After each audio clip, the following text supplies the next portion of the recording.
Buenas noches, hermanos. Un placer una vez más estar con ustedes. Luego de 2 meses, ¿no? Septiembre o octubre estuvimos por acá.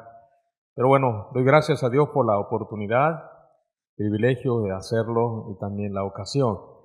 Como nunca, creo que la Iglesia del Señor debe estar advertida, alerta de todo lo que se está moviendo en estos tiempos, ¿no? Han sido 2 meses que han transcurrido y varias cosas se han movido en el ámbito y en el panorama internacional. Y no solamente nacional, local también. Hay algunas cosas que están pasando, ¿no? Y que creo que nos debe llevar a ponernos alerta, pendientes de todo lo que envuelve un tiempo de este tiempo. Y como aclaramos aquella vez, no es para hacer sensacionalismo ni nada por el estilo, simplemente exponer lo que la Escritura está hablando y con ello de repente algunas cosas nuevas, algunas simplemente reiteraciones que debemos tener y más nada, hermanos. Como dice la Escritura, alertas porque el Señor puede llegar en cualquier instante. Antes de orar, ahí en la ventana que sigue, la primera parte, quizá para los que no estuvieron o los que sí estuvieron, recordar los 5 temas que habíamos compartido bajo señales de los últimos tiempos. Hablamos de las señales del retorno bajo el tema sin duda. El segundo fue el anticristo bajo sin comparación. 3, sin rastro, el anticristo. Sin mérito, el rapto de la iglesia. Hablamos también sin salida, el tribunal, sin mérito, el tribunal de Cristo y boda del Cordero. Y finalmente habíamos hablado de la gran tribulación sin salida. En esta ocasión, Eventos del Porvenir número 2, tiene también 5 temas, y por eso empieza ahí con el número 6, que es el tema de la secuencia. El retorno de Cristo y Armagedón, bajo sin tregua. El tema número 7, el milenio, sin paralelo y con el Rey. El 8º tema, el juicio final sin posibilidad. El 9º tema, la nueva Jerusalén y la gloria, ¿no?, eterna, también sin contaminación. Y finalmente, el tema del domingo a la noche, los 7 pecados apocalípticos sin escape, ¿no? Esa es la secuencia de los temas que hemos de compartir. En la ventana que sigue nos ubicamos qué es lo que estamos compartiendo. Hemos llegado ya a compartir la flecha arriba, el rapto de la iglesia, flecha verde, los 2 eventos que acontecen arriba en el cielo, tribunal de Cristo y boda del Cordero, donde el protagonista es nuestro Señor. Y paralelamente en la tierra habíamos hablado que hay 2 eventos también, tribulación, gran tribulación, donde el protagonista es el anticristo. Y esta noche, la flecha roja hacia abajo con Armagedón es el tema, obviamente, de esta noche. Luego viene el milenio, Gog y Magog, juicio en el trono blanco y cielo nuevo y tierra nueva en base al cuadrito. Pero también he preparado un cuadro adicional, porque mire cómo el Señor, la ventana que sigue, cómo Dios, hermanos, tan ilustrativamente le revela los eventos del porvenir a Juan, el escritor de Apocalipsis. Y entonces fíjese del 1 al 3, arriba capítulo del 1 al 3, si se logra distinguir, sí, logran ver, ¿verdad? Capítulo del 1 al 3, fíjese, está la época actual de la iglesia, es representado en las 7 iglesias de Apocalipsis, ¿no? Las 7 iglesias de Apocalipsis.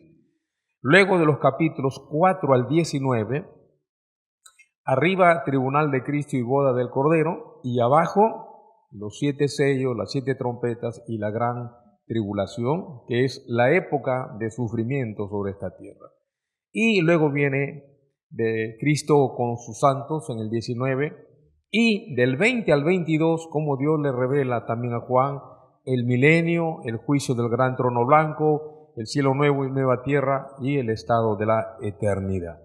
Mire entonces cómo Dios hace mucha pedagogía. El Señor, al revelarle a Juan en la isla de Patmos los eventos del futuro, los eventos del mañana o los eventos del porvenir, como le hemos llamado, mire cómo cronológicamente nos está registrando los tiempos en los cuales nosotros estamos viviendo. Entonces, en esta noche el tema es el retorno de Cristo empalmado, anexado con la famosa batalla del Armagedón. La ventana que sigue está sin tregua, el retorno a Cristo. Leemos el texto, bueno, el texto está amarrado a otro registro. Pero vamos a orar antes de tener una introducción. Señor, te damos gracias en esta hora. Te bendecimos, Padre amado, Dios Todopoderoso. Gracias por tus misericordias. Gracias por habernos permitido llegar a este lugar. Y gracias porque en medio, Señor, del tiempo, en medio, Señor, del tráfico y todo lo que envuelve trasladarse a diferentes puntos, sin embargo, nos has permitido llegar también a esta tu amada iglesia, en la cual se ha congregado en esta noche. Ayúdanos, Señor, en las cosas que hemos de compartir para tener claridad, no confusión, claridad, Señor, porque al fin y al cabo eso es nuestro propósito. Bendice a tu iglesia, bendice a los que están en esta noche aquí, a los que van llegando, llegarán, Señor, también alcánzales con tu gracia, con tu amor y tu bondad. Gracias, Señor, en tu santo nombre oramos así con gratitud, diciéndote amén, amén. Ahora veremos, dice, estamos retomando, ¿no? Ahora veremos, dice, el golpe final contra el anticristo dado por nuestro Señor en la batalla del Armagedón, ¿no? Dice que no será la última de las batallas, pero sí una de las más terribles, como acabamos de ver en el video introductorio. Lo expresamos antes, dice, una de las verdades más obvias y enseñadas en la palabra de Dios es que el mal no triunfará. Cuando la consumación, dice, de todas las cosas sea efectuada, dice Filipenses 2, 10 y 11, toda rodilla tendrá que doblarse, toda lengua tendrá que confesar que Jesucristo es el Señor para la gloria de Dios el Padre. Dice que a pesar de todo lo horrendo que pueda ser el periodo de la tribulación, con las acciones del anticristo y su falso profeta, no debemos olvidar una verdad ineludible. En la ventanilla dice ahí, Dios está en control, ¿no? Y es que Dios estará controlando absolutamente todo lo que esté ocurriendo y ha de ocurrir sobre esta tierra. Tan pronto, dice, estamos resumiendo lo anterior, tan pronto como la bestia surja en el escenario de la historia, comenzará sobre él el juicio de Dios y la Biblia nos dice que ese juicio será fulminante. Yo recomiendo este libro, está en la librería, se llama Rumbo al Armagedón. Lo escriben 3 hombres de Dios muy enterados, muy sesudos, muy bíblicos, por decir así, el señor Dwight Pentecost, Charles Swindoll y John Walvoord. Particular el señor Swindoll, todos los libros que usted vea del señor Charles Swindoll, cómprelos, adquiéralos, es uno de los siervos más ortodoxos, más bíblicos, centrados en la exposición de la palabra de Dios. Todo el esplendor, dice, y la hegemonía que mantendrá el anticristo sobre el mundo se va a derrumbar. ¿Por qué? Ante la autoridad de la voz de nuestro Señor. Todo el plan maestro de Satanás durante la tribulación que vimos en el tiempo anterior terminará en fracaso, porque su objetivo de regir el mundo mediante el anticristo fracasará absolutamente, absolutamente. Todo intento de los reyes, inclusive, hermanos, y gobernantes del mundo por destruir al pueblo de Dios, terminará en un desastre. Todo esto dice en un lugar llamado por Juan el Armagedón, y nuestro Señor será siempre el vencedor. Eso es la parte introductiva para efecto de ubicarnos en lo que tiene que ver con este tema. La primera pregunta, ¿qué es el Armagedón? Si ustedes se percatan, todos son preguntas que obviamente requieren una respuesta. El Armagedón, dice, es la batalla decisiva entre nuestro Señor Jesucristo con sus huestes celestiales y los ejércitos de este mundo. Esta batalla decisiva, dice hermanos, tendrá lugar en los días finales de la tribulación. Recuerden el cuadrito, ¿no? Y el apóstol Juan nos dice en Apocalipsis que en la sexta copa los espíritus demoníacos, dice 16, 14, 16, van a los reyes de la tierra en todo el mundo para reunirlos a la batalla de aquel gran día del Dios Todopoderoso. Y lo reunió, dice, en el lugar que en hebreo se llama Armagedón. Armagedón, tomar nota, es el lugar, dice, donde los ejércitos del mundo se van a reunir para esta gran batalla. Queda en la llanura de Esdraelón, alrededor del monte Megiddo. Esto, dice, está al norte de Israel, cerca de Nazaret, y allí pasaron muchos eventos históricos. Dice, en esta llanura Israel llevó a cabo muchas de sus batallas. La Biblia está registrado, por ejemplo, aquí Débora y Barak vencieron a los cananeos. Allí Gedeón triunfó sobre los madianitas. Allí fue muerto Saúl, mire, el rey Saúl en la batalla contra los filisteos. Allí también Ocosías fue muerto por Jehú, personajes importantes de la Escritura. Y allí el gran rey Josías también fue muerto en la invasión de los egipcios. Le dije que el Señor me permitió ir a Israel años atrás y nos llevaron precisamente a Armagedón. Póngale. Ahí está este valle, fíjense mis hermanos, esperando esta gran conflagración. En la ventana que sigue se ve un poquito con mayor detalle la particularidad de que está prácticamente, hermanos, como una especie de mesa de billar. Y le decía también que cuando uno está allí ocurre una solemnidad un poco rara, porque el viento sopla solemnemente y da un no sé qué que no sé cómo, por decir algo, ¿no? Que es inexplicable porque está allí, esperando, hermanos. Y el guía que era, bueno, teníamos dos guías, una guía polaca judía y un guía argentino judío. Los dos tenían sus pareceres obvios, no eran cristianos, eran judíos, y ellos obviamente estas cosas las explican así a vuelo de dron o más, porque sin embargo nosotros los cristianos que estábamos ahí, que éramos como 70, 80 personas que estábamos ahí atendiéndoles, le retrucábamos también, ¿no? Y le decíamos, pero mire, aquí este lugar. Sí, dice, el Nuevo Testamento dice eso, nosotros tenemos nuestro reparo, decían ellos, pero mire, hermano, ellos mismos decían, algo va a pasar. Sí, les decíamos, en el Nuevo Testamento dice que va a haber una gran batalla al final de los tiempos, ¿no? Y ahí está el mapa donde está al norte de Israel, Megiddo se llama, o también Armagedón. Y los cristianos sentíamos un prurito, algo ahí estando en ese lugar, hermanos. Es interesante, dice, hermanos, que el Armagedón no es una simple batalla. Más bien, dice, es la culminación de una serie de batallas que Israel tendrá que soportar y en las que también están involucrados otros lugares aparte del monte Megiddo.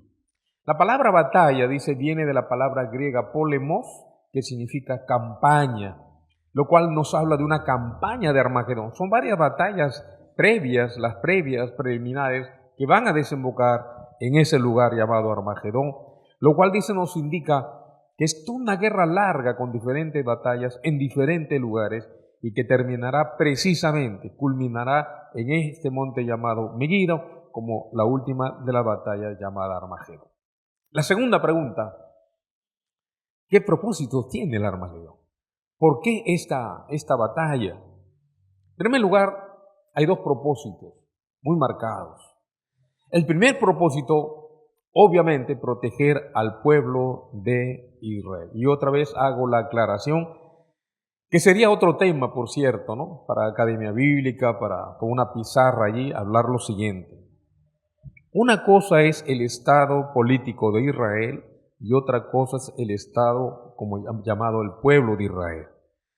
Hoy, a raíz, hermanos, de la guerra con Gaza de octubre del 23 y la batalla de los 12 días con Irán, que así se llama ahora la guerra de los 12 días, así como en el año 67 se llamó la guerra de los 6 días, ¿no? De Israel con los árabes.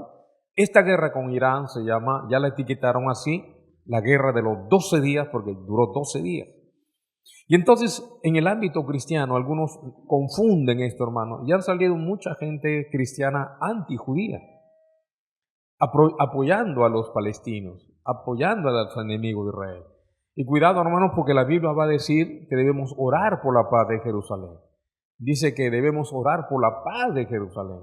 Y la primera gran promesa de Dios a Abraham le dice que Él bendecirá a los que bendijeran a Israel y maldecirá también a los que maldijeren. Yo no participo mucho de los chistes judíos, porque hay muchos chistes judíos, usted sabe. Hay bastantes chistes judíos, antijudíos, obviamente, pudiéramos, ¿no? Se les cataloga, por ejemplo, por tacaños. No son tacaños, hermano. Un detalle adicional. Nosotros los cristianos a veces con el diezmo batallamos, ¿no? El 10%, wow. Y el pueblo de Israel, ¿sabe cuánto daba, hermano? 33%. Entre diezmos, ofrendas, holocaustos, la ofrenda mecida, la ofrenda elevada y todas las ofrendas de paz. Hermanos, se calcula que Israel daba el 33%, hermanos, de sus aportes como mayordomos. Y así los tildamos de tacaños, de mezquinos, de mano de trapecista. Y no, hermano, mano de trapecista, tacaño, mano cerrada.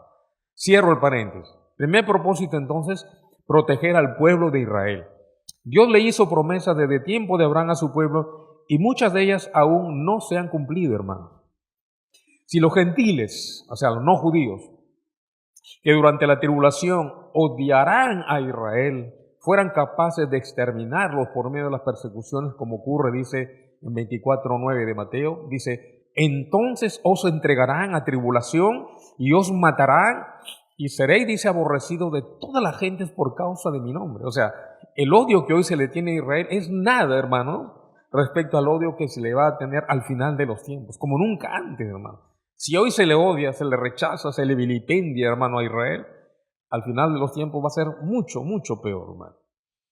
O si Satanás dice que mostrará su feroz ira contra Israel durante aquella época, tuviera éxito en su empeño de borrarlo de la faz de la tierra, según 12 Apocalipsis, ya no quedarían israelíes para que se cumplan en ellos las promesas divinas que están pendientes. Ahora, fíjense, hermanos, allí la ventana que sigue, Dios prometió, dice, a los descendientes físicos de Abraham, la tierra que fluye leche y miel, desde el río de Egipto hasta el gran río Éufrates, del cual vamos a hablar esta noche también. Fíjese la frontera de Israel, que generalmente, por lo menos esa frontera que está en rosado para ustedes quizá, fueron las fronteras que Israel tuvo en los tiempos del rey David. El rey David tuvo un gran imperio.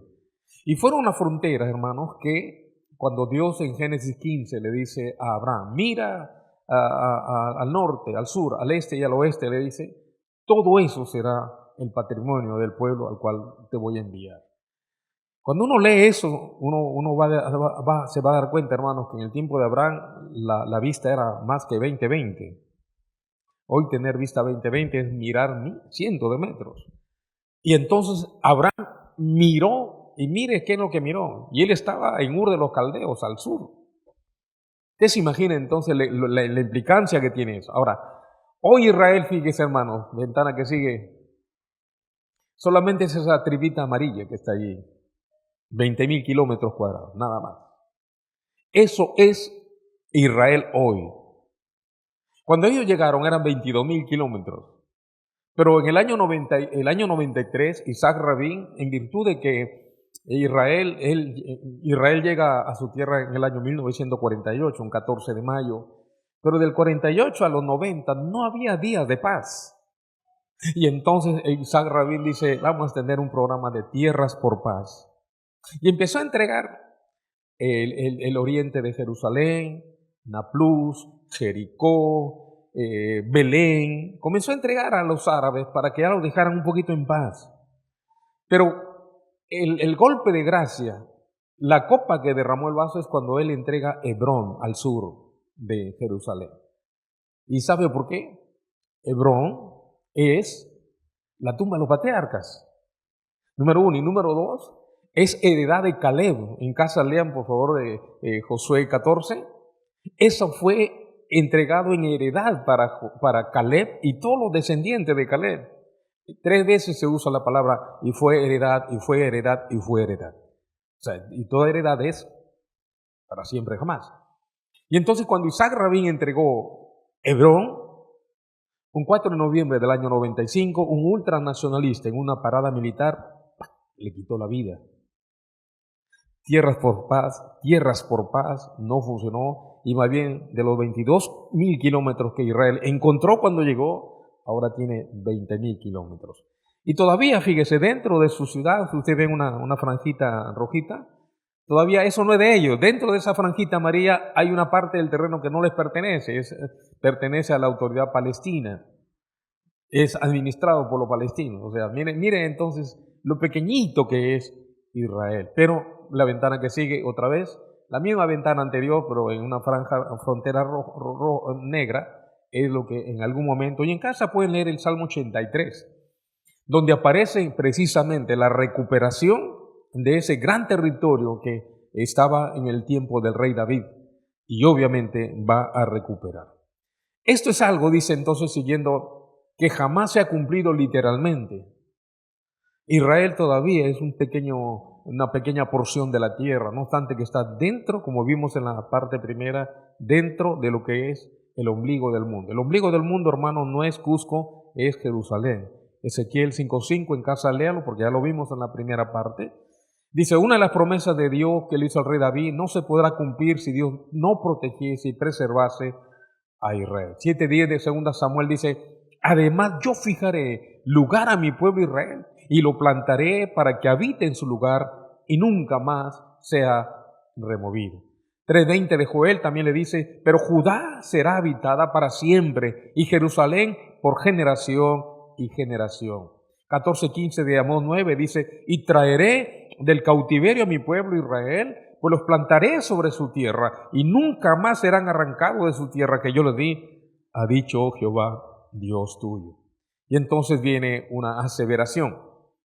Si Dios no evitara, dice, que el pueblo hebreo fuera aniquilado durante la tribulación o en cualquier otra época, estas promesas o bien quedarían sin cumplirse o se cumplirían en los gentiles que forman la iglesia. Pero eso es imposible porque ya explicamos el otro día que la iglesia es una cosa, Israel es otra cosa. Tengamos cuidado cuando se habla que la iglesia es el Israel espiritual. No, 1000 veces no. Cuidado que eso es una confusión. Pero esto dice entonces, contradice por completo las palabras de estos textos que acabamos de leer, que clara y específicamente dicen que Israel los cumplirá.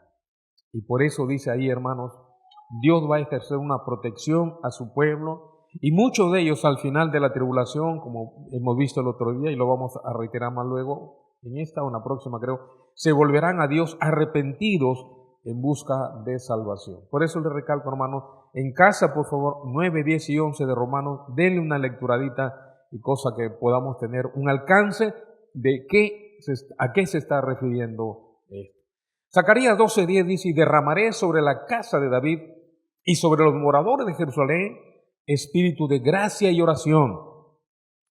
Y dice, y mirarán a mí, a quien traspasaron, y llorarán como se llora por hijo unigénito. Mire qué interesante. El segundo propósito, entonces el primer propósito, proteger a Israel, el propósito del Armagedón. El segundo propósito, castigar la maldad de las naciones también. Desde que Adán y Eva pecaron por primera vez, la mayor parte de los seres humanos, dice, han expresado una serie ininterrumpida de rebeliones contra Dios, contra su pueblo también. Esto ha sido así, dice, a pesar de todas las evidencias que Dios ha ofrecido al mundo de querer reconciliarse con ellos y de querer darnos vida eterna por medio de nuestro Señor Jesucristo. Hasta aquí siempre Dios le ha dado la ocasión, la oportunidad, tras oportunidad a los hombres para que vengan a Él, pero no han querido. Dice, lamentablemente, el mundo ha rechazado toda oferta de Dios y se ha centrado, dice, en sus propios caminos perversos. Y durante la tribulación, la maldad y la rebelión, esto lo vamos a ver el domingo a la noche, la implicancia de los 7 pecados apocalípticos, vamos a ver cómo este mundo, en esta previa, está practicándolos ya. Me reservo para el domingo a la noche. Dice que quedarán durante la tribulación maldad, revelación, obstinación, pecado en gran escala, quedarán desenmascarados para revelar la dureza del corazón humano. Porque hay una palabra que repite en los 7 pecados apocalípticos que está en 9, 20 y 21 de Apocalipsis, dice 7 veces, no se arrepintieron, no se arrepintieron, no se arrepintieron y no se arrepintieron. Lo reservamos para el domingo. Dios ha sido paciente entonces, hermanos. Él quiere que todos acudan a Él. Mire lo que dice Pedro 3:9 en segunda carta. El Señor no retarda su promesa, según algunos lo tienen por tardanza, sino que es paciente para con nosotros, no queriendo que ninguno perezca, sino que todos procedan al arrepentimiento. Miren qué interesante esta verdad, la paciencia de Dios. Pero todo esto, dice hermanos, terminará ¿cuándo? Al momento de la segunda venida de Cristo en forma visible. Pues en el Armagedón Dios herirá a las naciones y las regirá con vara de hierro, hermanos, porque este mundo ya necesita, hermano, una vara de hierro. La obstinación, la rebeldía, el pecado, hermano, está pululando por todos lugares. En aquel momento Dios dice que procuraré destruir a todas las naciones que vinieren a Jerusalén. 12:9 de Zacarías dice. Y estas serán las cosas que marcarán el inicio del glorioso retorno de nuestro Señor. Los enemigos derrotados, Israel exaltado, la tierra renovada, el Rey de reyes y Señor de señores reinando en su absoluta justicia, y nosotros los creyentes, hermanos, ya en el anticipo del reinado con nuestro Señor Jesucristo. Tercera pregunta. De aquí viene esta parte, un poco densa quizá, pero confío que podamos estar despiertos en esta partecita, ¿no? ¿Cuáles son los antecedentes previos, como dicen en el evento deportivo? ¿Cuál es la previa, no? La previa a la campaña del Armagedón. En primer lugar, fíjese lo que va a acontecer en la tierra. Un pacto de paz entre el anticristo e Israel.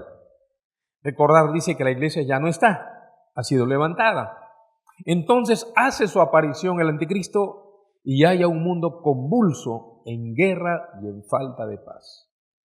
Y como vimos en el tema del anticristo, él va a traer paz. Una paz relativa, pero paz al fin.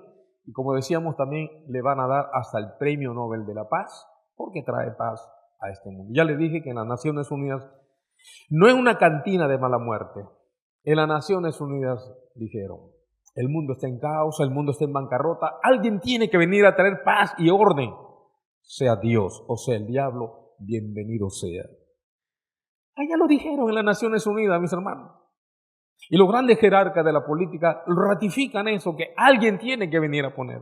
Y ustedes ven el contexto de las naciones, hermano, hoy en este momento, Europa, Asia, África, nuestro continente, nuestra región, convulsa.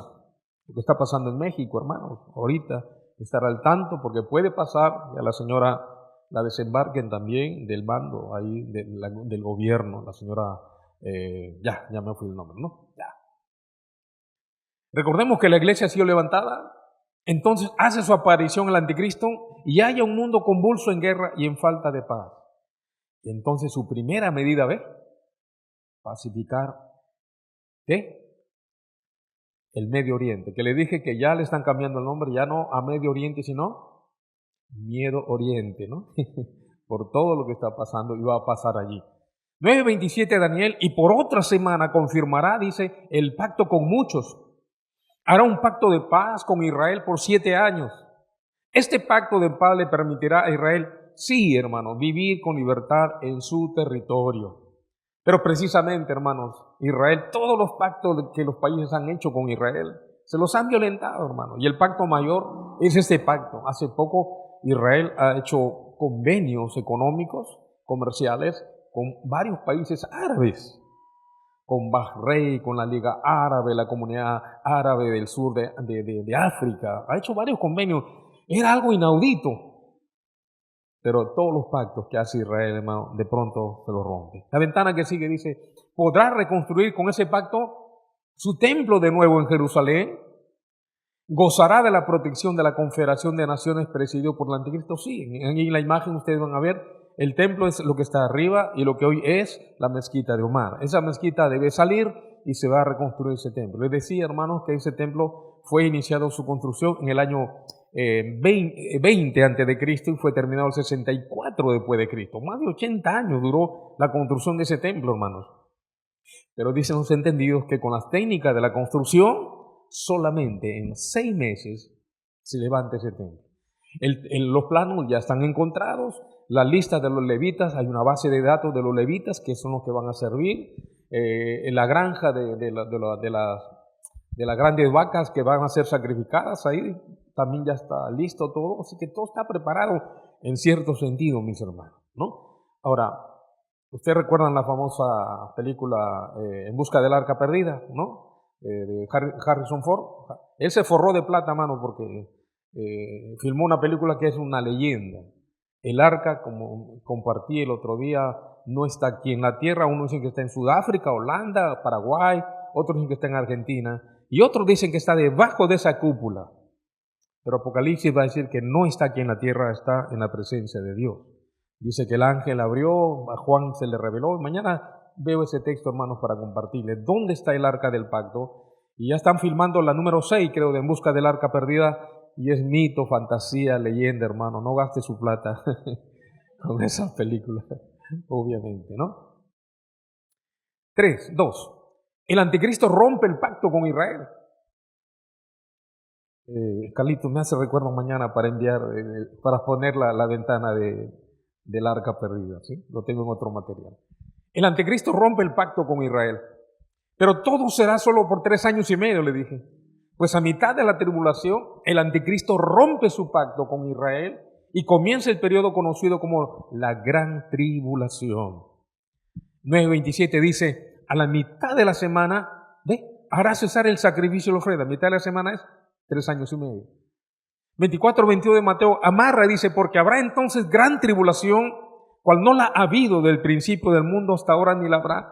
La primera parte le llaman tribulación, la segunda parte gran tribulación, como vimos en el cuadrito. Tercer lugar, el verdadero causante de todo esto es Satanás. Él ha sido arrojado con todos los demonios a la tierra. Mire lo que dice 12:9 y 12 de Apocalipsis. Y fue lanzado fuera. Mire los adjetivos. El gran dragón, la serpiente antigua, que se llama diablo, Satanás, el cual es el engañador, porque engaña al mundo entero. Mire, 5 adjetivos. Fue arrojado a la tierra y sus ángeles arrojados con él, porque el diablo ha descendido a vosotros con gran ira, sabiendo que tiene poco tiempo. En cuarto lugar, algo más, desencadena una serie de invasiones a Israel. Satanás inicia, dice, toda una serie de ataques contra Israel y los santos de Dios. 12:17 de Apocalipsis dice, y se fue a hacer guerra contra el resto de la descendencia de ella. Ella es una mujer que está representada por Israel, y el Hijo es Jesucristo, el Mesías. Así que el capítulo 12, léanlo en la casa también, por favor, hermano. Dice, se fue contra los que guardan los mandatos de Dios y tienen el testimonio de Jesucristo. Satanás comienza entonces a movilizar a las naciones para que destruyan al pueblo de Dios. Y empieza este famoso texto de 16, 13 y 14 de Apocalipsis. Y vi salir de la boca del dragón, y de la boca de la bestia, y de la boca del falso profeta, 3 espíritus inmundos, a manera de ranas, pues son espíritus de demonios que hacen señales y van a los reyes de la tierra en todo el mundo para reunirlos a batalla del gran día de aquel de Dios Todopoderoso. Satanás así, hermanos, empieza, dice, a movilizar a los ejércitos del mundo que irán invadiendo Israel y que terminarán en la batalla decisiva que estamos mencionando, Armagedón. Cuarta pregunta. ¿Qué ejércitos invaden a Israel y que dan lugar a la campaña de Armagedón? Tenemos una imagen ahí muy sugestiva, porque viene una pregunta, ¿no es cierto? Y entonces comienza aquí, en primer lugar, el ataque para hacer un sándwich de Israel. Empieza, dice, la confederación del norte y del sur de Israel. El anticristo ha roto su pacto de paz con Israel, ya vimos, a la mitad de la semana de la tribulación. Y entonces, como está ahí en el mapa, dice, la confederación del norte y el rey del sur. Algunos dicen que del norte puede ser Rusia y los turcos, y del sur posiblemente toda la comunidad árabe que rompen pacto ya con Israel, patrocinado por Egipto. Y el rey del sur aprovecharán la situación para invadir a Israel a causa que ha quedado desprotegida, como ven allí en el mapa. 11:40 de Daniel dice, pero al cabo del tiempo, el rey del sur, Egipto y todos esos satélites de países, contenderá con él. Y el rey del norte, dije, Rusia y Turquía y varios países, se levantará, dice, contra él como una tempestad, con carros y gente de a caballo y muchas naves, y entrará por las tierras, Mire el mapa siguiente, ahí está Israel, el puntito ahora rojo, ahí está Israel, y de los 4 confines ya, atacando a este pequeño pueblo, hermano, de 20.000 kilómetros cuadrados. ¿Ustedes se imaginan, hermano? Grandes potencias, grandes ejércitos haciendo añicos a Israel. Ahora bien, ¿quiénes son estos reyes?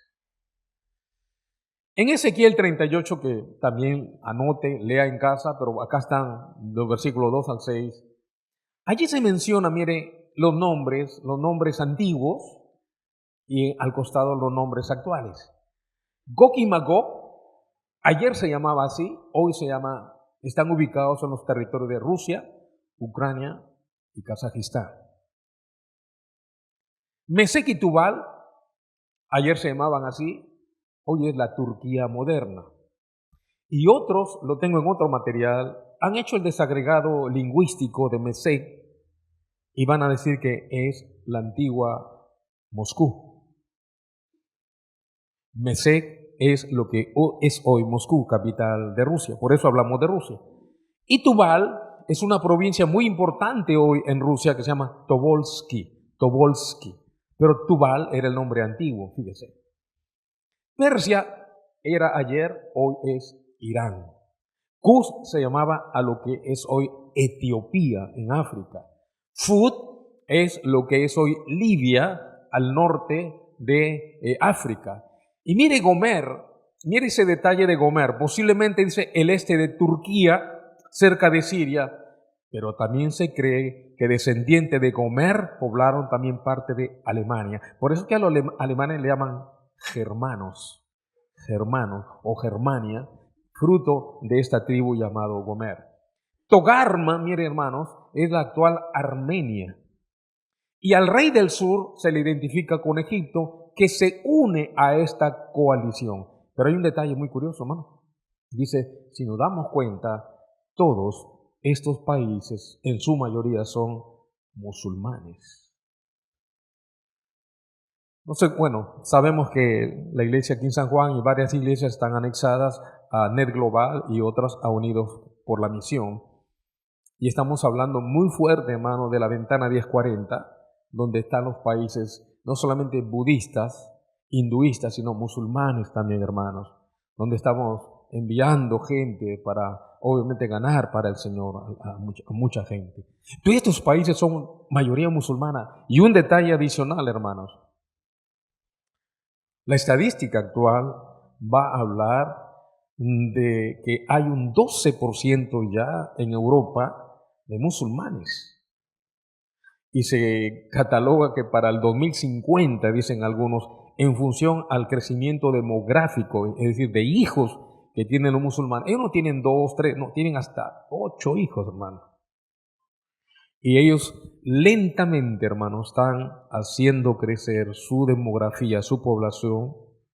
Los nombres de Juan, Pedro, Santiago, Matías, Lucas, están siendo reemplazados por Muhammad o Ali en Europa. Y otros van a decir que muy pronto puede llamarse ya no Europa, sino Eurabia.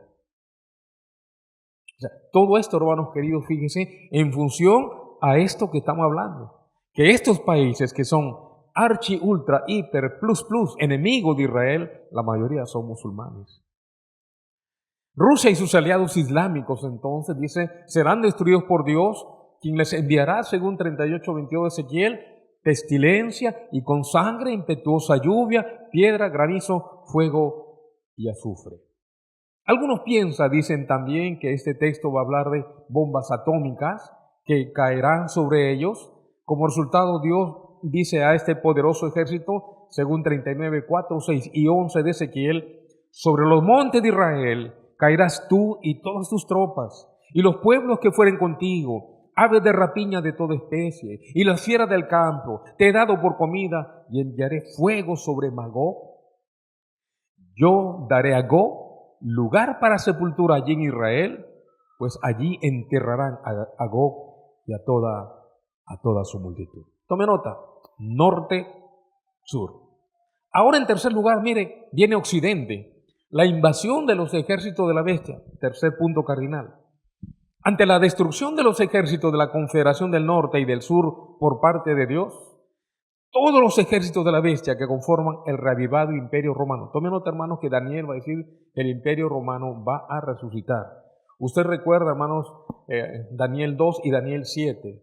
Los 4 imperios famosos, no se cuenta Egipto ni Asiria, pero se cuenta por lo menos a Babilonia, a los medos persas, a Grecia y a Roma, que son los imperios que han gobernado fuertemente este mundo. Pero Daniel va a decir que al final hay los 10 dedos de los 2 pies de la estatua de Nabucodonosor van a tener otra vez, van a cobrar vida, y los entendidos, los escatólogos van a decir que esos son las 10 naciones del imperio romano que va a revivir. Hoy la Comunidad Europea de Naciones son 27 países. Inglaterra salió por el Brexit, entonces quedan 26, pero todavía, hermanos, esos 26, solamente 10, según la profecía bíblica, son los que van a tener influencia, incidencia. 10 países. Y entonces, fíjese, aquí dice, los ejércitos del occidente es el reavivado imperio romano, que eran 10 muy famosos en aquel tiempo, entran a Israel y conquistan, dice, todo el territorio. El texto de 11, 41 y 43 de Daniel dice, entrará a la tierra gloriosa y muchas provincias caerán, pero éstas escaparán de su mano. Y dice, Edom y Moab, y la mayoría de los hijos de Amón, extenderá su mano contra las tierras y no escapará el país de Egipto, el sur, y se apoderará de los tesoros de oro, plata y de todas las cosas preciosas de Egipto, y los de Libia y los de Etiopía le seguirán. Otra vez el mapa de referencia ya está hablando ahí de Occidente atacando a Israel. Están los 3 lugares donde está haciendo ataque. Ahí en ese cuadro están los nombres otra vez reiterados, modernos, de los nombres antiguos. Póngale esa ventana, hermanos. Ahí está, como estoy mencionando, el material queda ahí, usted lo puede recabar, hermanos, para revisar con mayor detalle. Escapan, dice, Edom, Moab y Amón, que son las culturas árabes realmente, un grupo que va a escapar. Obviamente, estos son los únicos que se van a aliar, a anexar a favor de Israel. Mientras toma posesión el anticristo de Israel, se entera que otro ejército numeroso viene de Oriente. Mire ahora, norte, sur, occidente, ahora oriente. 11:44 de Daniel dice, pero noticias del oriente y del norte le atemorizan. Ya está entrando allí el oriente, y ahí hay un mapa muy grande con un recuadro que está indicando una gran nación llamada China. Ventana que sigue, ahí está, flameando la gran bandera. 20 años atrás, queridos hermanos, usted hablaba de productos chinos. Ahora todo es chino, hermano. Hasta carros chinos tenemos por acá, ¿no? Los chinos, ¿no? Para él. Se entiende, los que proyectan el asunto comercial en el mundo, ellos dicen también que por el 2050 posiblemente China puede ser el primer país en el mundo. Hoy es Estados Unidos, pero en 50 años más, o por el 2050, no hay que ir al 50, al 2050 posiblemente esta nación, conforme está avanzando, puede llegar a ser el primer país de potencia en el mundo. Un paréntesis. China es comunista. Mire, si resucitara Mao Zedong, Lin Piao y todos sus anteriores presidentes, se mueren otra vez. ¿Sabe por qué? Porque ¿sabe qué es lo que le ha dado prosperidad a China? Ellos tienen dos economías. Una economía socialista, comunista, que los empobreció, pero ellos descubrieron que hay también, que pueden probar un poquito el sistema capitalista. Y es el capitalismo el que les ha dado, hermano, un progreso que nunca antes. Por eso decía, hermano, si Mao Zedong y todos aquellos resucitan, se mueren otra vez, hermano. Porque aquello que teorizaron y preconizaron no les funcionó. El sistema capitalista, hermanos, es lo que ha generado todo esto a este país comunista. Así que no son tan sinceros como dicen en mi tierra, hermano, en su prosperidad, y no manifiestan abiertamente que la prosperidad ha venido por el sistema capitalista.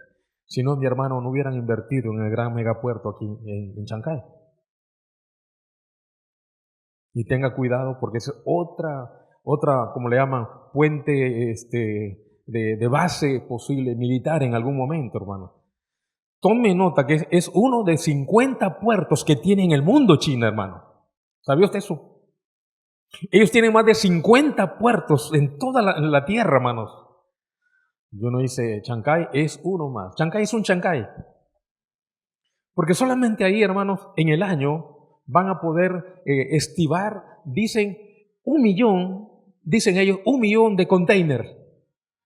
Pero en el mundo, hermanos, en otros puertos, estivan 20 millones de containers en el año. Y en Chancay, es un Chancay, 1 millón, 1 milloncito nomás. Capta la estrategia, hermano. Capta lo que implica entonces todo esto. Ventana que sigue, hermano, mire. La invasión de los ejércitos del oriente. 16:12 de Apocalipsis dice, el sexto ángel derramó su copa sobre el gran río Éufrates. Tome nota ese dato. Y el agua de este se secó para que estuviese preparado el camino a los reyes del oriente. Se secó. Dice más, es que el río Éufrates, el más largo de Asia Oriental, se seque, 3.000 kilómetros de largo tiene, facilita el paso de los ejércitos de las potencias asiáticas. Los orientales no pueden ir a Israel ahorita porque hay un río que es una barrera, una frontera que les impide. Mire cuál es el río. Bueno, ahí hay una imagen de lo que es un tramo del gran río Éufrates. Pero mire la ventana que sigue lo que está pasando. Arriba está la frontera, son 3.000 kilómetros, es como Tacna-Tumbes, Tumbes-Tacna, 3.000 kilómetros. Pero mire, visto desde un satélite ayer, antes, mire lo caudaloso que era el río Éufrates. Y ahora fíjese, es una tripita nomás. Y por eso en la ventana que sigue hay un dato más. Se seca el río Éufrates. La profecía está cumpliéndose. En algunos tramos, este gran río de 3.000 kilómetros de largo se está secando. Como dice el relato sagrado que acabamos de verificar, ¿ver? Se secó, dice, para que estuviese, regrese a la ventana 7-8, ¿sí? Dice, otra vez para leer, dice, ahí está, gracias, dice, el sexto ángel derramó su copa sobre el gran río Éufrates y el agua de este se secó para que estuviese preparado el camino a los reyes del oriente. Entonces, ese gran río, que de paso, hermanos, el río bíblico, que Dios puso 4 ríos, puso el Éufrates, el Tigris y 2 más que ya no están. El río Éufrates, hermano, lo vio Adán y Eva. Fueron ríos que fueron colocados cuando esta primera pareja estuvo sobre la tierra. Y se va a secar, dice el relato sagrado. Ventana 8.2. Muchos creen, dice, que estos orientales son los mismos 200 millones de jinetes que describe 9:16 de Apocalipsis. Tome nota de este dato, hermano. Y estos jinetes, estos soldados, dice, darán muerte a la tercera parte de la humanidad en el juicio de la sexta trompeta. Y algunos piensan que estos ejércitos posiblemente serían los chinos. Mire la ventana que sigue, hermano. 9:16 de Apocalipsis. Y el número de los ejércitos de los jinetes era 200 millones. Y ratifica Juan, yo oí su número, no me equivoqué, dice Juan. Poco antes que muera Mao Zedong, él dijo al mundo, tenemos ya una fuerza armada de 200 millones de soldados. Está consignado por ahí. Mao Zedong. Quizá los jovencitos de hoy no saben quién es Mao Zedong. El año 67 proclamó esta gran verdad. Hace ya más de 50 años, China tenía más de 200 millones, que de paso tiene más de 1.000 millones de seres humanos también, ¿no es cierto? La Escritura, hermanos, dándonos a conocer estas grandes verdades. Lo que ayer era apenas profecía para algunos y profecía mística, confusa, hoy ya es noticia. Más actual que el diario de hoy por la mañana es la palabra de Dios, hermanos. Amén. Dice, todo esto está listo, hermanos, para la batalla decisiva. Los ejércitos de la bestia y los ejércitos del oriente están frente a frente por la toma de Israel. Creemos que no solo estarán ellos, sino también ejércitos de otras partes del mundo. Todos listos para destruir a Israel en el Armagedón. Dice que es el último intento del diablo para obstaculizar ¿qué? El plan de Dios de glorificar a su Hijo y colocarle como el gobernante legítimo de este mundo. Y Satanás sabe que esto está pronto a llegar, por lo tanto tiene que destruir a un elemento que es el impedimento para que eso no se concrete, como es el pueblo de Israel. Y la quinta pregunta: ¿quién trae la derrota y destrucción final de los ejércitos del mundo? Encontramos, dice, dos fuerzas opuestas en orden y en batalla: los ejércitos de la bestia y los ejércitos de los reyes del oriente. Oriente, tome nota de eso, que son los más fuertes. Ya el norte, el sur y el oriente están neutralizados, pero los reyes del oriente están vigentes. Antes que esa batalla, dice, comience por el control de Israel, aparecerá una señal en los cielos, la señal del Hijo del Hombre. 24:30 de Mateo dice: entonces aparecerá la señal del Hijo del Hombre en el cielo. Y entonces lamentarán todas las tribus de la tierra y verán al Hijo del Hombre viniendo sobre la nube del cielo con poder y gran gloria. Y ahí está, una señal que algunos dicen es la señal semejante a la que recibió Constantino cuando iba a salir a una de las últimas batallas. Dice que él vio una señal en el cielo y que le decía: por esta cruz vencerás, por esta cruz vencerás. Algunos dicen eso, pero bueno, ahí está, es una especulación, no está registrado en la Biblia, solamente dice una señal en el cielo. No se sabe qué es, pero va a ser una señal. Entonces dice: en tal momento los ejércitos de la bestia y los ejércitos del oriente de todo el mundo se unen otra vez para pelear contra Cristo. 19:19 de Apocalipsis dice: y vi a la bestia, a los reyes de la tierra y a sus ejércitos reunidos para guerrear contra el que montaba el caballo y contra su ejército. Y en ese momento, dice, hermanos, nuestro Señor los destruirá. En 19:21 de Apocalipsis registra: y los demás fueron muertos con espada que salía de su boca del que montaba el caballo, y todas las aves se saciaron, dice, de las carnes de ellos. Y finalmente, ¿cuáles son las consecuencias de la segunda venida de nuestro Señor?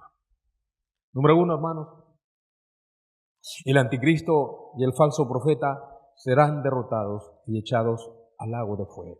19:20 de Apocalipsis dice: y la bestia fue apresada y con ella el falso profeta. Tome nota que la bestia es todo el sistema económico y político y el falso profeta es todo el sistema religioso, ¿no? Representan a esos dos sistemas, que habían hecho, dice, señales con las cuales había engañado a los que recibieron la marca de la bestia y habían adorado su imagen.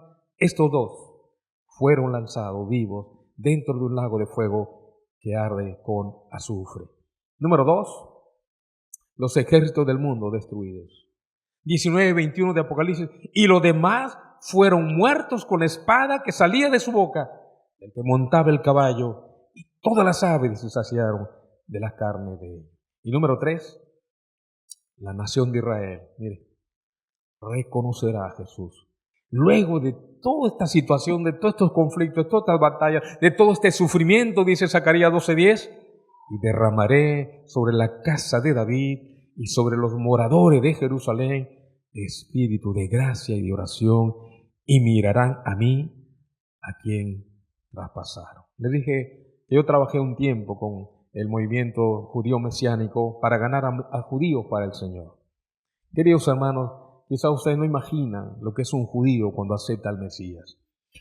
Para ellos está vedado leer el Nuevo Testamento. Pero cuando reconocen al Mesías, les dije que ellos tienen este gesto: se nos cayó la venda. Y ahí estaba, dice, y ahí estaba. O sea, en el Nuevo Testamento que nunca abren. Y ahí estaba.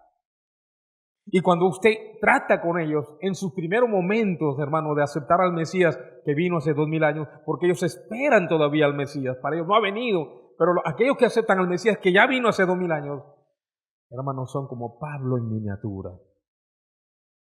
Pablo, antes de ser cristiano, es como ellos: ultra, archi, hiper, adversario, enemigo de los cristianos. Odiaba, mandaba a matar, encarcelar, hermano, a los del camino de Cristo. Pero cuando Pablo se convirtió, él dijo: todo lo he considerado por basura por conocer a mi Señor. Y ahí la palabra basura no le hace justicia al original. Ahí dice skúbalon, S-K-V-A-L-O-N, skúbalon, que significa no basura, estiércol, excremento. ¡Wow!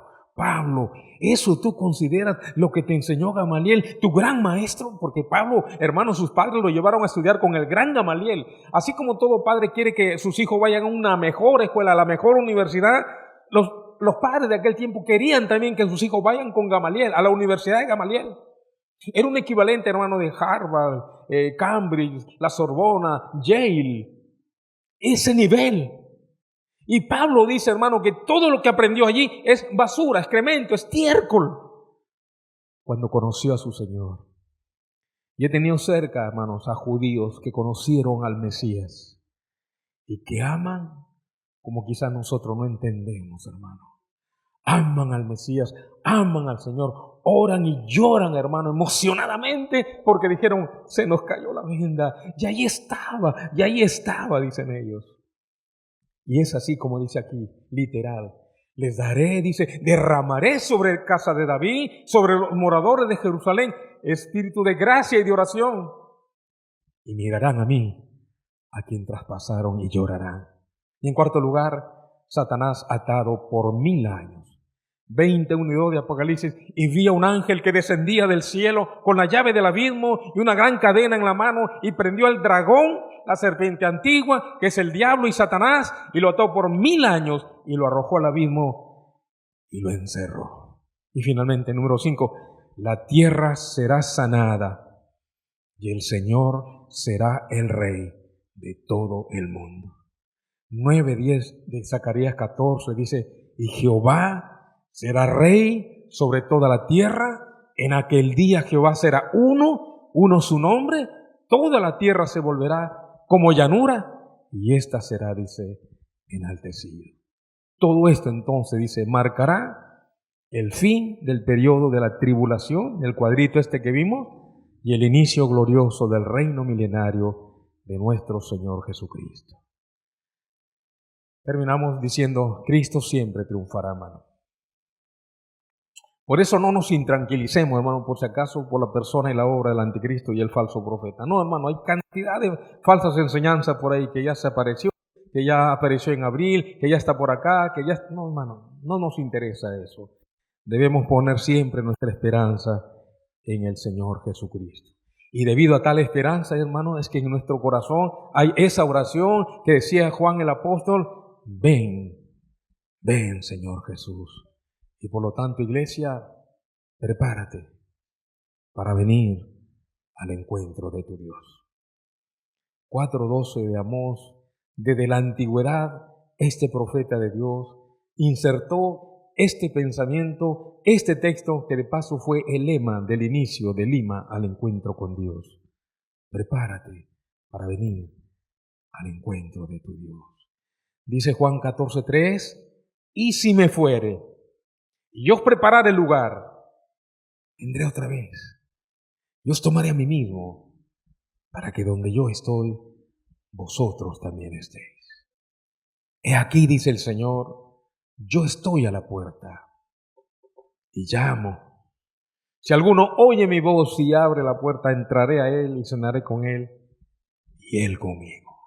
Cuando uno viene al Señor, uno viene a alguien que está dispuesto a aceptarnos tal como llegamos. Y sabe que, mis amigos, mis hermanos, si todo esto que hemos compartido lo hubiera encontrado en un folletito allá en la calle, no lo creería, porque parece utopía. Pero la ventana que sigue nos dice, cielo y tierra pasan, pero mis palabras, la que hemos esbozado en esta noche, no pasará. Todo lo que hemos planteado emana de la palabra de Dios, no de cualquier folleto de la calle, de la palabra de Dios que vive y permanece para siempre también. Amén. Dios nos bendiga. Vamos a orar. Señor, te damos gracias en esta hora. Señor, te bendecimos de todo corazón, Señor. Gracias por esta hora tan particular que nos permite, Señor, abrir tu palabra, esbozar aquello, Señor, que desde la antigüedad tú has tenido y quieres, Señor, para este mundo. En particular para aquellos que te han conocido, para que puedan prepararse, estar despiertos, estar siendo sobrios, Señor, en su caminar, para poder caminar al amparo de tu gracia y al amparo de tu amor, Señor. Gracias, Señor, por tu palabra. Gracias porque no quieres, Señor, que tus hijos tampoco, Señor, se deslicen y caminen, Señor, en una vida licenciosa, en una vida libertina, en una vida, Señor, que no te agrada a ti, Señor. Por eso el profeta nos dice, prepárate para venir al encuentro de tu Dios. Que nos encuentre despiertos, nos encuentre, Señor, sobrios, nos encuentre con la expectativa, Señor, de verte volver. Y mientras tanto, como dice tu siervo Pedro, no te tardas, sino que espera, Señor, que muchos de nosotros ajustemos cuentas contigo, arreglemos cuentas, Señor, contigo, amado Dios. Y aquí está tu pueblo, aquí está tu iglesia, Señor, una vez más, por la cual te damos la honra, la gloria y la alabanza en Cristo Jesús, nuestro Señor, diciéndote, Señor, amén, amén y amén, Señor Jesús. Dios les bendiga, hermanos. Muchas gracias. Amén.